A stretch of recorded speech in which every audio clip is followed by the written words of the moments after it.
Yo! Aujourd'hui, il va être question de l'épisode 3 et surtout de l'épisode 4 de Game of Thrones. Ah, il était énorme.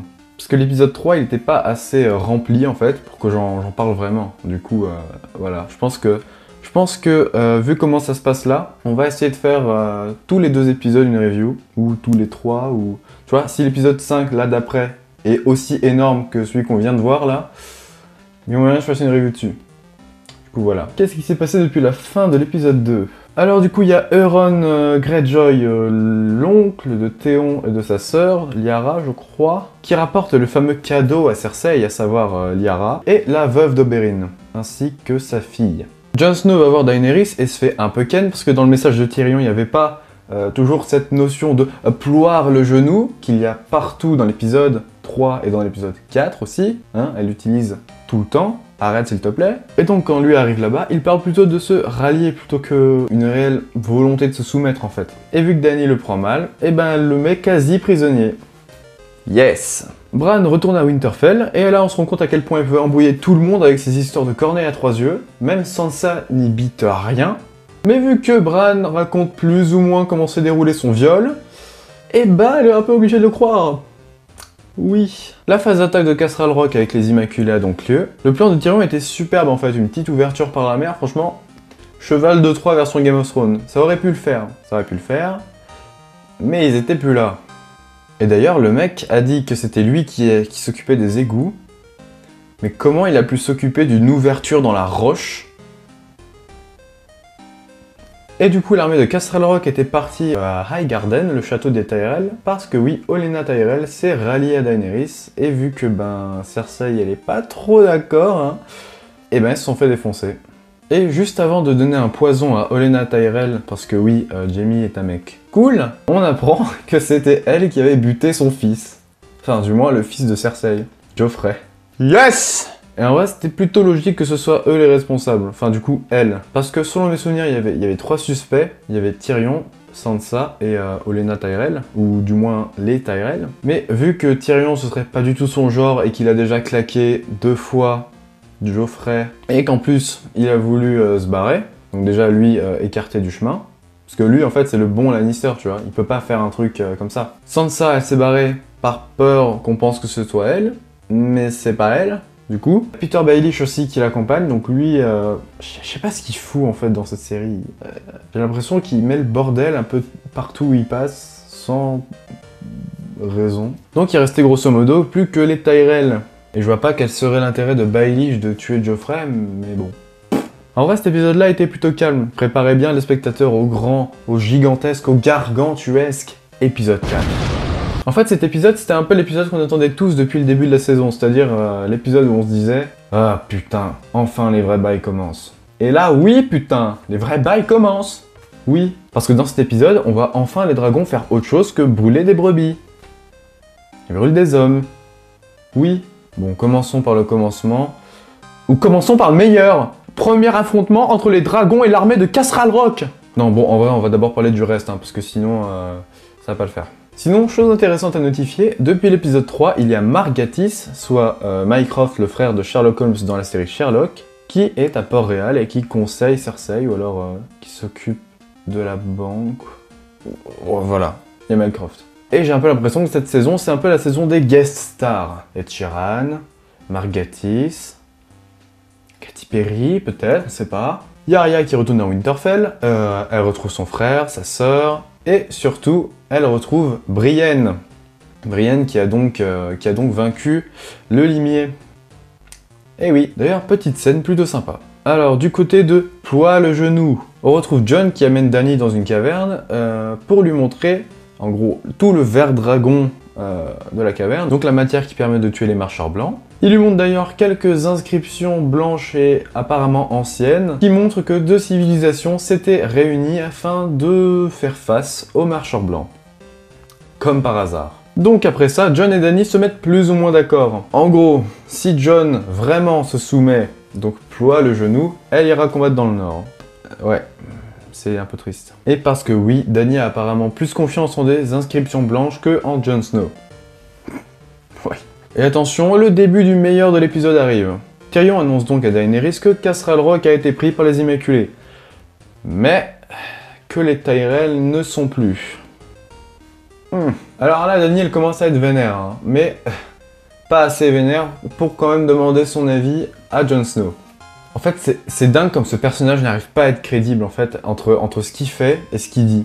Genre, à un moment, je crois que c'était dans l'épisode d'avant, ou alors juste au début de l'épisode, là, elle nous sort un long speech, comme quoi elle a tenu jusqu'ici parce que elle n'a cru pas en Dieu, pas en une cause, mais seulement en elle. Sauf qu'en fait, quand elle a commencé à devenir importante, elle a demandé des conseils à n'importe qui, elle sait pas se démerder tout seul, il faut toujours un conseiller à côté d'elle, un Tyrion par-ci par-là, un Varys par-ci par-là, et là, un Jon Snow. Elle a toujours eu besoin de demander des conseils ou des indications un peu partout, et ça, Olenna Tyrell, eh ben, elle a bien compris. Et d'ailleurs, dans l'épisode 2, je crois, ouais, elle lui a bien dit de pas être un mouton, ou quelque chose comme ça, et d'être un dragon. Et c'est justement cette phrase, tu vois, qui fait tout casser. Parce que de base, les Tyrell sont pas des ennemis. Et le fait que ce soit elle qui lui dise ça, ça veut dire que même elle, elle a vu qu'il y avait déjà une grosse faiblesse dans son règne en fait, dans son possible règne. Parce que là, si elle continue comme ça à être aussi, on va dire, indécise sur ses choix, je sais pas si son règne va pouvoir tenir. Hein. Enfin, passons. Donc malgré ça, Dany super vénère prend Drogon et part avec son armée de Dothraki tout défoncer sur le chemin du château de Highgarden. Et là, elle défonce tout. 15 minutes avant, elle était là en mode « Jon, on va perdre la guerre !» Ouais d'accord, MDR. Son armée est écrasante, et rien qu'avec un seul dragon, elle arrive à faire régner le chaos et la terreur dans les rangs de ses ennemis. Avec 3 dragons en 5 minutes, Port-Réal dead.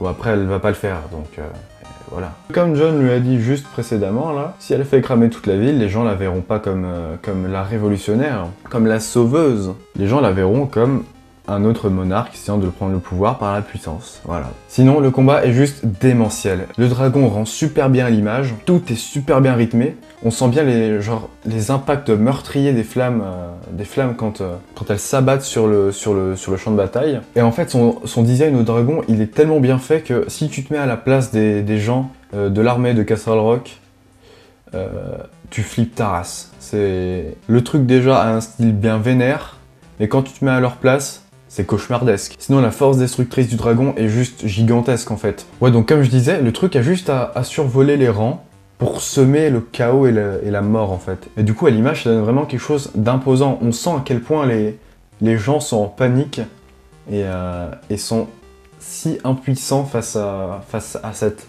immensité de la nature. Et heureusement pour Cersei, les dragons sont sensibles à des espèces de projectiles longs d'à peu près 2 mètres, bien placés dans la tête. Généralement, ça tue. Voilà.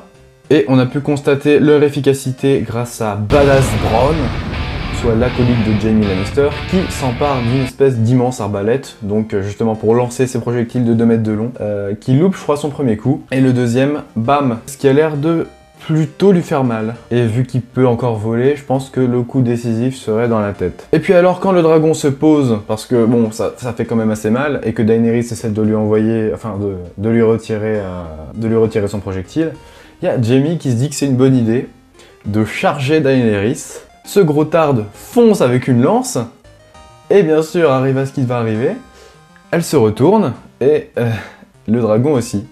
Du coup, il se retourne nez à nez face au dragon. Et là où tout le monde aurait pu s'attendre à ce qu'il meure, quelqu'un sauve Jaime au dernier moment, il plonge sur lui. Donc Jaime et le mec qui a plongé sur lui tombent dans un lac. Donc pour l'instant, ils sont sauvés des flammes. Et Jaime coule. Il coule. Jusqu'au fond du lac, je pense. Là, il est mort, il est coulé. Essayez pas de faire du bouche à bouche, je sais pas quelle connerie. Il est mort. Point. En vrai, s'il survit, ce serait vraiment du foutage de gueule. Et j'ai pas encore parlé des Dothraki, hein, parce que, comme Robert Baratheon le disait, il faut être vraiment fou pour faire face aux Dothraki sur un terrain ouvert. Eh ben oui. Ils sont tous fait déglinguer. En fait, je sais même pas s'il y avait vraiment besoin de dragons pour... Mais bon, au moins, ça fait quand même ultra imposant, un dragon, donc... Je comprends. Voilà, donc en résumé, cet épisode, pour l'instant, c'est le plus énorme de toute la saison. C'est celui qu'on attendait au niveau de l'action, au niveau des dragons, parce qu'on nous tease depuis qu'ils sont bébés en fait. On ne connaissait pas encore leur réelle force de frappe. On a juste eu des espèces de réclamations sur des brebis mortes ou des petits enfants morts, je crois. Donc là, c'est cool. Et aussi, on peut se dire que je vois pas pourquoi Daenerys aurait besoin de Jon pour aller à Port-Réal. Vraiment. Peut-être pour le siège à la rigueur. Mais enfin voilà, j'ai surkiffé. Et si vous aussi vous avez kiffé, vous pouvez toujours vous abonner à ma chaîne. Parce que des fois je parle de Game of Thrones et d'autres trucs sympas. Bon, en ce moment un peu moins parce que moins la motive forcément. Vacances, tout ça. On se met bien, on se met bien. Bon là je fais des petites vidéos comme ça parce que c'est Game of Thrones et c'est cool, tu vois. J'adore faire ce genre de petites reviews. En ce moment, motivation à la baisse. Donc prochain série view, je sais pas quand. Prochain mini view, quand je recommencerai à regarder d'autres séries. Et pendant ce temps-là, salut!